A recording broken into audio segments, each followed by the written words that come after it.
Assalamualaikum warahmatullahi wabarakatuh.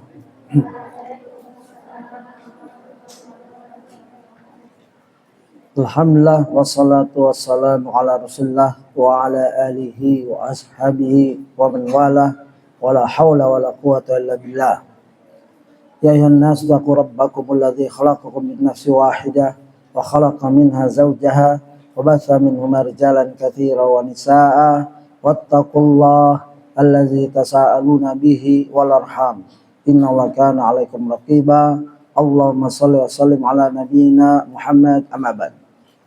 Anak-anakku sekalian, para ustazah, para guru dan staf Yayasan Ibnu Umar yang saya hormati, semoga hari-hari kita penuh dengan keridhaan Allah jika kita berusaha meraih keridhaannya dan dijauhkan dari bala bahaya dalam bentuk apapun, baik bahaya dari segi fitnatul syubhat atau fitnatus syahwat.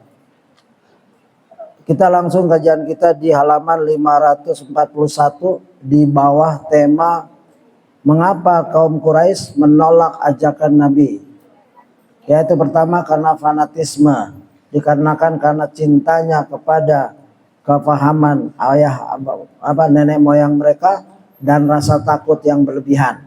Dua ini musuh hidayah, yaitu fanatik, buta, ya, taklidul amma, dan ya takut kepada yang dia tidak tahu. Takut dijauhi dari saudara, kawan, kolega, teman bisnis dan lain-lain, teman kecil, alumni, ya, dan lain-lain. Ya, dan cinta pada nenek moyang. Kemarin saya di Baitur Rahmah Masjid, kita nggak konsekuen, ya. Dari kecil, kalau mungkin nanti ya anak-anakku sekalian tidak ada nyanyi waktu kecil. Kalau saya zaman saya SD ada itu lagu yang saya hafal, ya, nenek moyangku seorang pelaut. Apakah kita harus jadi pelaut semua? Tidak, ya, karena ayat-ayat di sini yang dibawakan oleh Al-Ustadz Al-Fadil Dr. Firanda Dirja, ya, penyebab pertama jauhnya dari hidayah pada orang Quraisy dan kita semua. Pertama, fanatisme terhadap ajaran nenek moyang dan rasa takut yang berlebihan. Ayat-ayat telah diturunkan yaitu surat Az-Zukhruf 23, ya, yang punya aplikasi silakan dilihat di rumah. Yang di sini juga. Terus Quran surat Al-A'raf 70, Hud 62, ya, Hud 87. Ini membicarakan tentang para nabi menghadapi umatnya yang selalu menyatakan bahwa mereka nyaman, mereka ada di zona nyaman. Ya. Maka na ya'budu abauna fatina bima ta'iduna in kunta minas sadiqin. Bahkan menantang, kami sudah nyaman menyembah nenek moyang kami, cara nenek moyang kami menyembah. Begitu. Itu ucapan kaum 'Ad kepada Nabi Hud. Ucapan kaum Samud kepada Nabi Saleh, ucapan kaum penduduk Madian kepada Nabi Shu'aib, dan ucapan kaum Nabi Ibrahim kepada Nabi Ibrahim alaihimussalam. Penyebabnya adalah mereka menyatakan bahwa nenek moyang kami syirik, kok kami ikut malah kami diazab, begitu. Ya. Maka Allah turunkan ayat di mana kita ini telah berbaiat, artinya bersyahadat. Ya, dalam surat Quran surat Al-A'raf 172 173, dan saya telah tafsirkan, ya, berdasarkan tafsir Ustaz Firanda dan Ibnu Katsir. Artinya penolakan mereka terhadap tauhid dikarenakan nenek moyang mereka kufur syirik itu ditolak oleh Allah, karena seluruh kita telah menyatakan, ya, telah menjawab, ya, bahwa, ya, alastu birabbikum, bukankah aku Rabb kamu? Maka kita semua menjawab, termasuk nenek moyang kita, ya, baik pelaut, pedagang, ya, itu karir. Tapi akidah mereka adalah bala syahidna, ya kami telah bersaksi bahwa engkau Rabb kami. Tapi setelah lahir, ya mereka dibawa, ya ada bapak-bapaknya yang menyimpangkan agama fitrah ini. Agama Islam adalah agama fitrah, sesuai dengan kejadian di alam roh, bahwa kita telah bersyahadat. Syahidna yaitu kita bersyahadat bahwa Rabb kita adalah Allah Esa Tunggal, tidak ada sekutu baginya, Maha berkuasa, Ar-Rahmanur Rahimul Malikul Quddus, begitu. Jadi tidak ada, ya jika kita berdalih kami disesatkan nenek moyang kami, tetap ya jika sudah sampai ajaran Rasul, ya maka kita wajib mengikut ajaran Rasul sallallahu alaihi wasallam. Di halaman 541, ya setelah ayat 172 173, Ustadz menulis, Ustadz Firanda, orang-orang kafir Quraisy telah berada di atas kesyirikan selama ratusan tahun sejak pemerintahan Bani Khuza'ah. Kita sudah sebutkan sebelumnya bahwa pemimpin Banu Khuza'ah yaitu Amr bin Luhai Al-Khuzai adalah sosok yang pertama kali memperkenalkan penyembahan patung kepada bangsa Arab. Proses terjadinya kesirikan berbeda-beda. Kalau kaum Nabi Nuh awal kesirikan umat ada pada zaman Nabi Nuh alaihissalam. Umatnya ya, bukan Nabi Nuhnya. Dari Adam alaihissalam sampai Nabi Nuh tidak ada kesyirikan. Ya ulama menjelaskan dalam sirah seperti itu. Yang ada pembunuhan, Habil dan Qabil. Membunuh karena cemburu, hasad kepada saudaranya sampai membunuh. Karena korban yang satu diterima karena ikhlas, yang satu tidak ikhlas. Selain barangnya buruk yang dipersembahkan pada Allah, dia tidak ikhlas. Tapi yang satu ikhlas dan baik, ya domba. Tradisi ini ya sejak Nabi Nuh alaihissalam baru terjadi kesyirikan dan syirik akbar. Syirik ada 3 anak-anakku sekalian, syirkul akbar, syirkul asghar, syirkul khafi. Syirkul akbar jika tidak taubat masuk neraka abadan, ya selamanya. Syirkul asghar dosa kecil tapi syirkul asghar adalah syirik kecil tapi dosa besar, seperti riya, ya ingin didengar, ingin dilihat, begitu. Dalam ibadah hancur ibadah yang dia kerjakan, ya dia bisa tobat walaupun belum sempat tobat, atau meninggal dalam keadaan belum tobat dari riya, ya pamer, ingin didengar, ingin dilihat, terserah Allah. Kalau mau diazab, ya itu urusan Allah. Kalau mau diampunkan, itu rahmat Allah, ya begitu. Syirkul khafi, syirik ucapan biasanya. Kita tidak sengaja. Wah kalau tidak karena antum saya sudah celaka ini. Ini syirkul khafi, ucapan. Ya ini masuk dosa besar juga. Oleh sebab itu hati-hati dalam kesyirikan. Dan Banu Khuza'ah yaitu pemimpinnya Amr bin Luhai Al-Khuzai membawa kesyirikan pertama ke bangsa Arab di Mekah. Kaum Quraisy terkena. Ya karena Amr orang Quraisy ya, ternama. Membawa Hubal beli ya bayangkan Tuhan dia beli. Ya berbentuk permata, tangannya patah diganti emas dibawa, dan maka siksaannya sebagaimana Rasulullah ya secara makna Ra'aitu Amr bin Luhai. Aku melihatnya di neraka menyeret-nyeret ususnya, jeroannya di neraka sambil berjalan. Itu siksaannya. Ya, adalah sosok Amr adalah sosok pertama kali memperkenalkan penyembahan patung kepada bangsa Arab.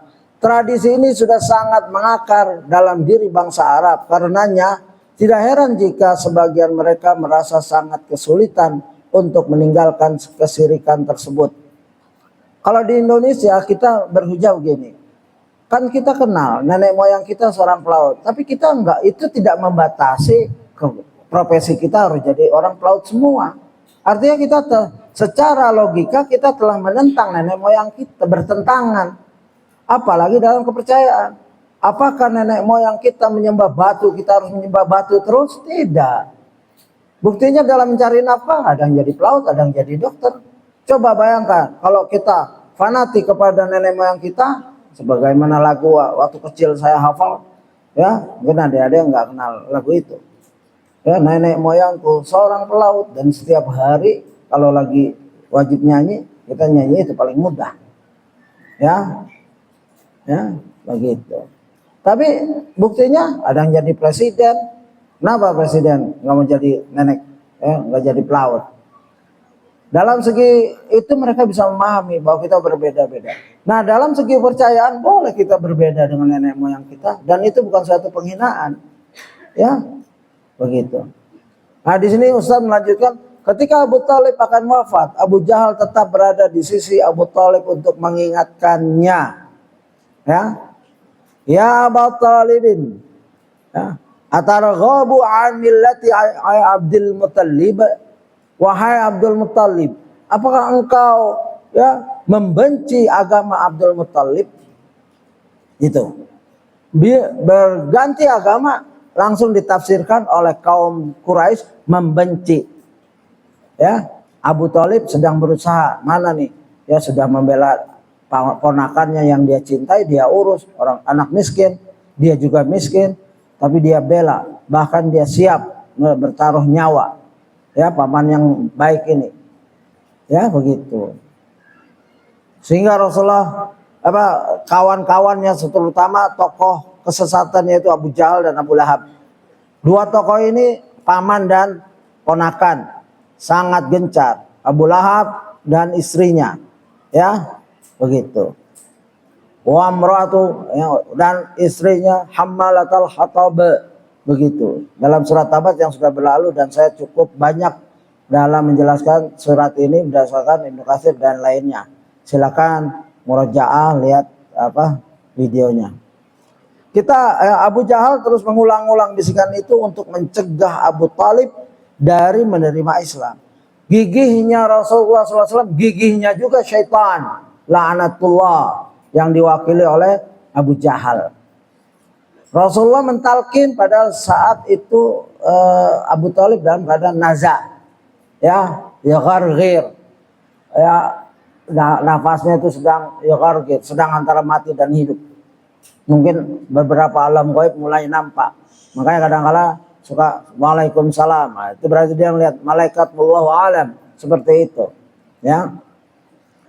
Dan akhirnya meskipun Rasulullah SAW terus dengan penuh kegigihan membisikkan la ilaha illallah di sisi pembaringannya, ternyata Abu Thalib tetap bersikeras menyatakan diri sebagai penyembah berhala, ya, sebagai pengikut agama ayahnya Abdul Muttalib. Kita bukan tendensi.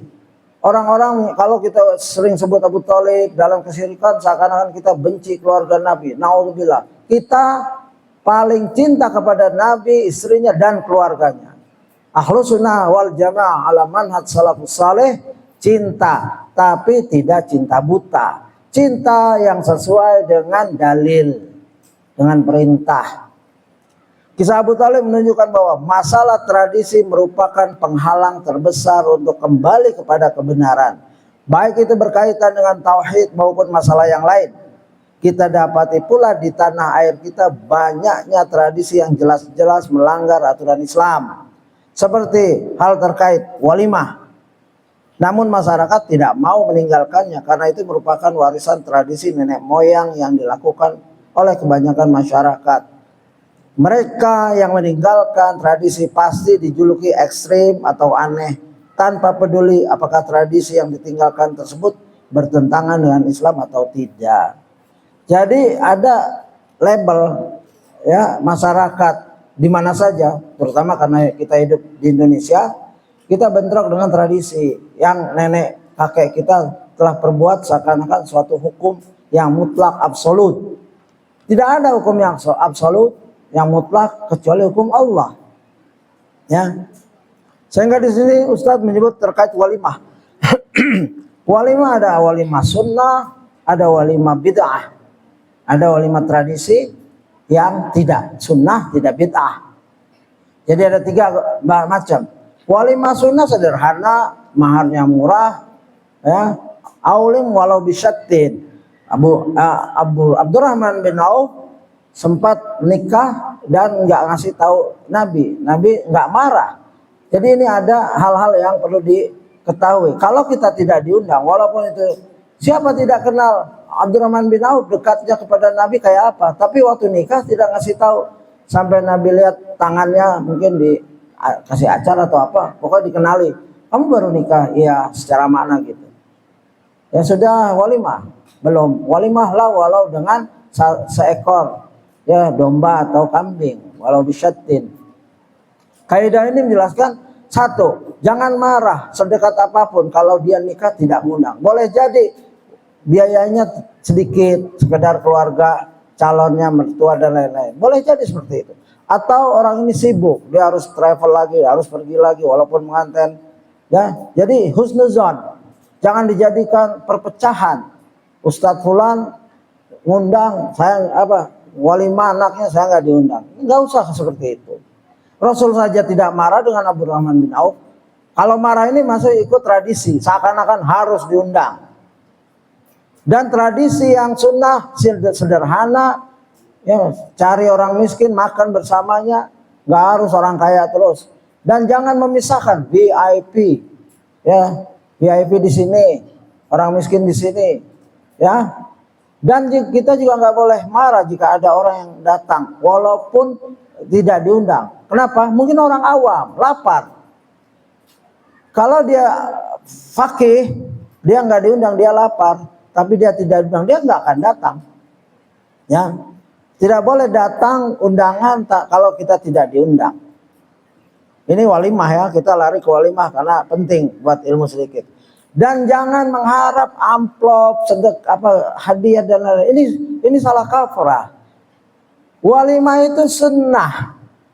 Ya, aulim walau bisyatin, nggak perlu besar. Kalau antum nggak mampu, ibu bapak nggak mampu, bilang bu bapak sederhana saja, dan jangan nerima amplop, jangan nerima hadiah. Kalau hadiah bolehlah teman keluarga terdekat. Kalau mau bantu keluarga terdekat saja. Kamu perlu apa? Ini saya kasih pisang 3 kebun, misalkan untuk buah. Ini saya kasih beras, itu boleh, itu keluarga.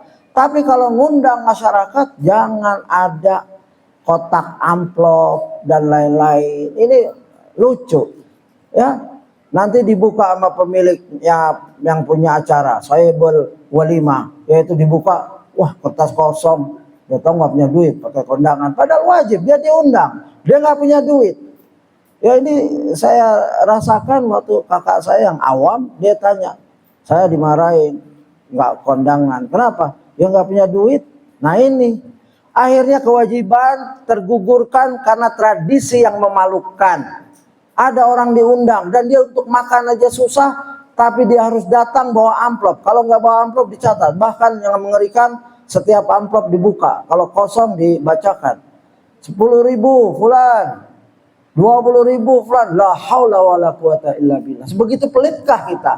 Kalau mau ngundang, kalau mau bayar, buka warteg 1 hari. Nggak usah pakai walimah. Warteg bayar, atau padang, nasi padang bayar, silakan. Tapi kalau walimah ini asli tradisi Islam, jangan dicampur dengan tradisi kebudayaan kita. Ini udah salah kaprah dan banyak keluarga ustadz pun nggak sanggup menasehati, apalagi orang lain. Ya, saya melihat ini kejahilan yang sudah merajalela. Dan apalagi kalau sudah ngundang dangdut, nah itu sudah jelas lah, adik-adik tahu. Tapi yang paling sensitif adalah ustazah, ustadz nikah masih nerima amplop, ya nanti keluarganya, mungkin dia nggak mau, tapi keluarganya awam. Dan biasanya tegang di sini, dalam bab ini tegang. Ya itu sedikit tentang walimah karena disinggung oleh ustadz. Hati-hati, jangan mengharap pulang modal enggak. Antum dagang apa sedekah? Kita ini mendagangkan acara anak kita yang nikah atau sedekah. Kalau sedekah, 100 juta habis, saya 100 juta. Kalau bisa jangan ada balik sedikit pun. Kecuali yang memaksa. Hadiah. Ya, ada hadiah. Hadiah kita nggak boleh tolak. Ya. Dan ini rusaknya acara sunnah walimah dengan tradisi yang memalukan. Wallahu a'lam. Baik, penjelasan Ustadz sampai sini saja. Kita baca syarah atau penjelasan yang lain. Orang-orang kafir sudah lama ya menyekutukan Allah, ratusan tahun, dan itu sudah melanggar ciptaan. Ya, manusia dicipta dalam keadaan hanif atau suci. Ini dalam hadis 2865. Ya, silakan dicek lagi. Hadis ini panjang, ya. Bab sifatil lati ya'rifu biha ya fid dunya ahlul jannah. Ini sifat, hadis ini berhubungan dengan karakter orang ahli jannah dan ahli nar. Hadis ini panjang, saya baca terjemahan saya biar cepat. Telah menceritakan pada aku Abu Ghassan al-Mismai, Muhammad bin al-Mustanna dan lain-lain. Ya, telah menceritakan kepada kami Mu'adz bin Syam dan lain-lain seterusnya. Ya, Rasulullah SAW bersabda pada suatu hari dalam khutbahnya, ketahuilah sungguhnya Tuhanku memerintahkanku untuk mengajarkan pada kalian apa yang tidak kalian ketahui dari apa yang telah Dia ajarkan kepadaku hari ini. Ya, itu sifat dai, aslinya ngikut Rasul, mengajarkan ya yang masyarakat tidak tahu. Tadi tradisi walimah dianggap tradisi, nggak ada hubungan dengan agama. Siapa bilang? Diatur, bahkan ada kitab-kitab fikih, nikah, bab walimah, ya, bab mahar, diatur. Kok tahu-tahu kita ngarang sendiri caranya, ya. Ya, mengajarkan mimma alamni yaumi hadza, hari ini setiap harta yang aku berikan kepada hambaku adalah halal baginya. Ya. Sungguhnya aku menciptakan hamba-hambaku dalam keadaan hanif, lurus, monoteism, ya semuanya. Namun setan-setan mendatangi mereka lalu menipu mereka sehingga menjauhkan mereka dari agama mereka, ya, yang mengharamkan bagi mereka apa yang telah aku halalkan, dan memerintahkan untuk mereka agar menyekutukan aku dengan sesuatu yang tidak aku turunkan dalilnya. Ini setan. Aslinya setiap anak lahir ya kullu mauludin yuladu alal fitrah. Ya, bapak-bapaknya yang menjadikan mereka Yahudi, Nasrani dan Majusi. Hadis itu sering kita ucapkan, ya, begitu. Sungguhnya Allah memandang penduduk bumi maka Dia membenci mereka. Allah memandang penduduk bumi dan membenci mereka, baik orang Arab maupun non-Arab, ajam, kecuali sebagian kecil dari ahli kitab. Ini pernah saya bacakan di video-video awal waktu proses orang-orang hidup di zaman tidak ada nabi. Nabi Isa diangkat, Nabi Muhammad belum diangkat sebagai nabi. Artinya hal ini membuat sedih sebetulnya, ya.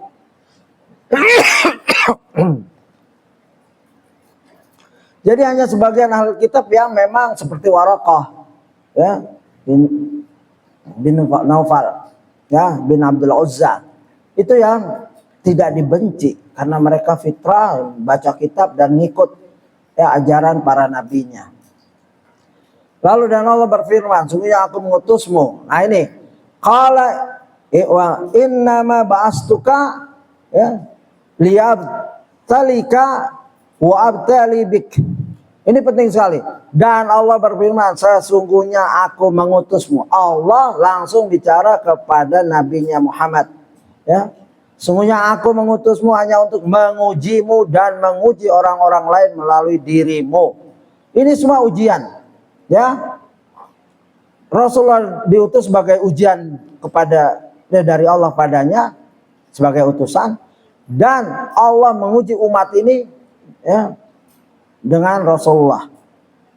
Dan aku menurunkan kepadamu sebuah kitab yang tidak dapat dihapus oleh air. Wallahu a'lam, mungkin tidak bisa disarukan, ya, biasa yang luntur gitu. Yang kamu baca dalam keadaan tidur maupun bangun. Wallahu a'lam juga, ya. Kalau lihat hadis-hadis lain, Rasulullah pernah bersandar tiduran sambil membaca ayat di di paha Aisyah radhiyallahu anha. Padahal pada saat itu beliau sedang haid. Jadi boleh baca Quran sambil berbaring karena Al-Quran itu zikir. Alladzina yazkuruna wa qiyaman wa qu'udan wa ala junubihim. Kiaman diri, baca Quran boleh sambil diri seperti sholat dan lain-lain. Duduk boleh, wa qu'udan wa ala junubihim, berbaring boleh. Kalau lelah duduk tapi kita masih ada hafalan murojaah yang belum selesai, baring. Ya, itu berdasarkan ayat ya suratul Imran. Sungguhnya Allah memerintahkanku untuk membinasakan Quraisy.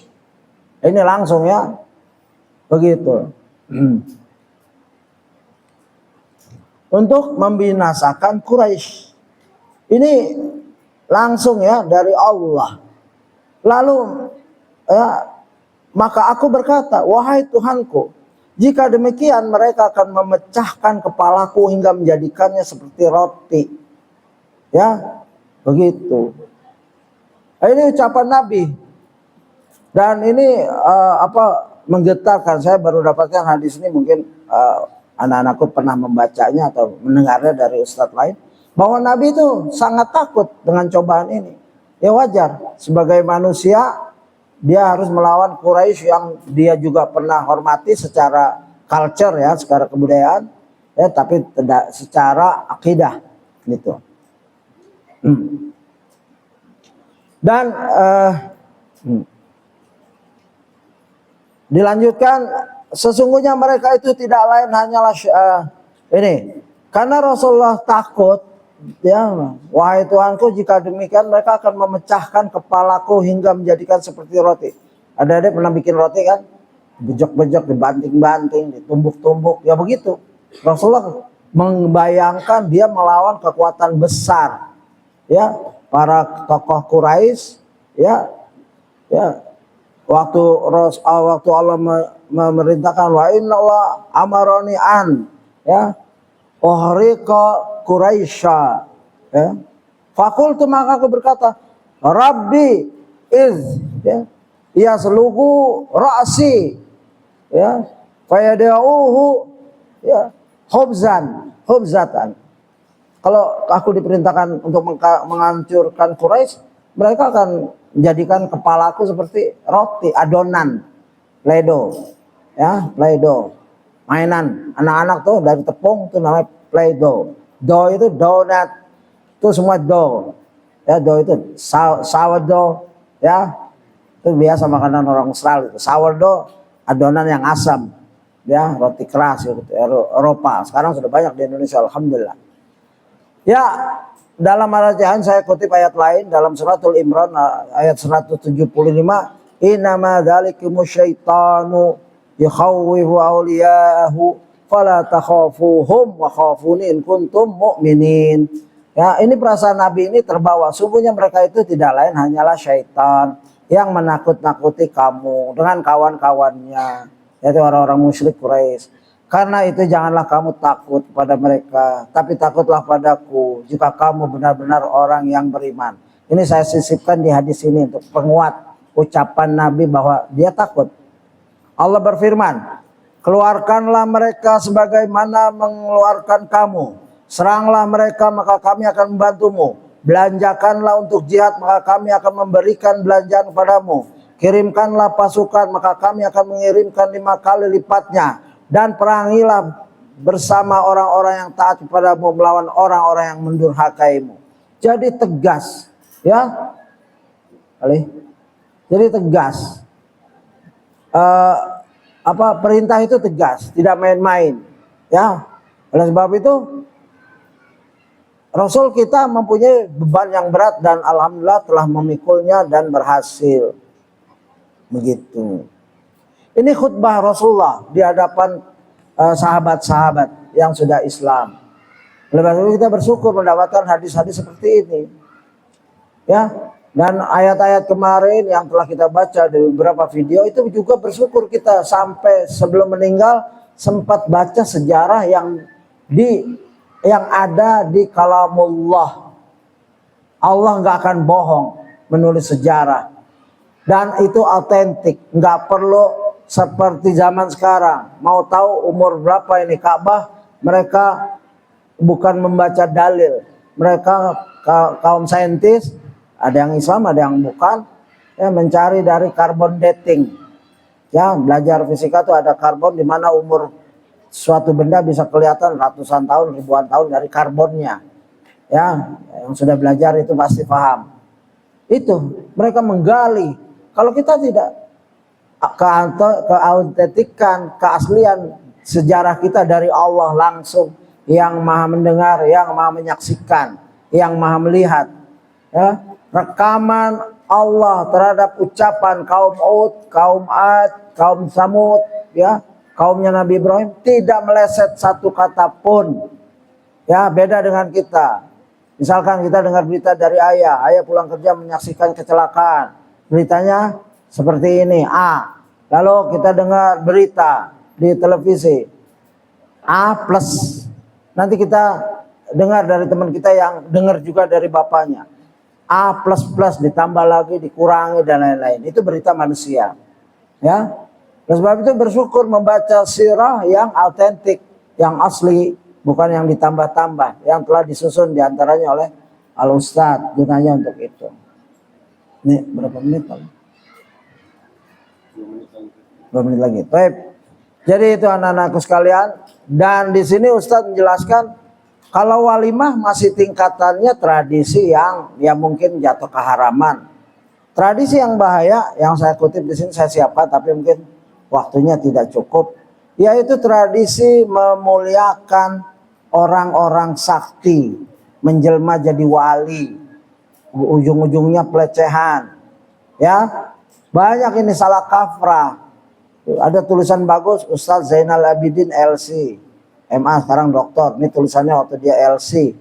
Itu dukun sakti menjelma wali. Banyak dukun-dukun ngakunya wali, ngakunya ustadz, ngakunya kiai. Ujung-ujungnya nyembah kubur dan lain-lain. Ya, begitu. Dan itu kerjaan syaitan menipu. Syaitan berbentuk syaitan jin, syaitan berbentuk syaitan manusia. Dukun-dukun, kiai yang enggak jelas akidah dan manhaj dan akhlaknya. Biasanya kalau akidahnya buruk, manhajnya buruk, maka akhlaknya buruk. Kelihatan itu. Ya, jadi adik-adik anak-anakku sekalian, jangan ngikut tradisi nenek moyang kita. Ya. Ritual sesat dukun nyatanya secara umum status paranormal dan dukun dalam kacamata masyarakat awam Indonesia dipandang sebagai sebuah status sosial yang sangat terhormat dan bergengsi. Ini bukan tulisan saya, Ustadz Zainal Abidin.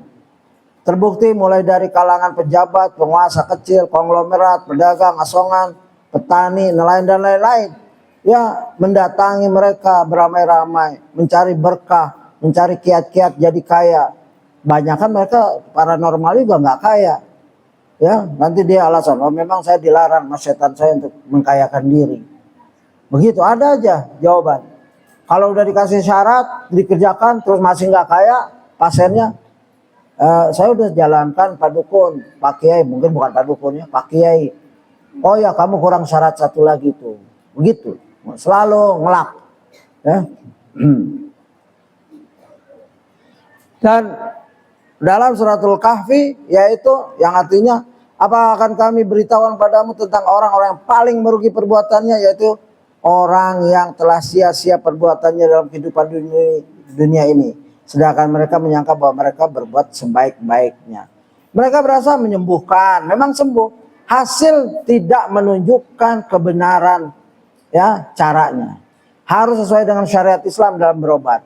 Walaupun hasilnya sembuh, tapi cara syirik, cara yang merusak akidah kita nggak usah datangi.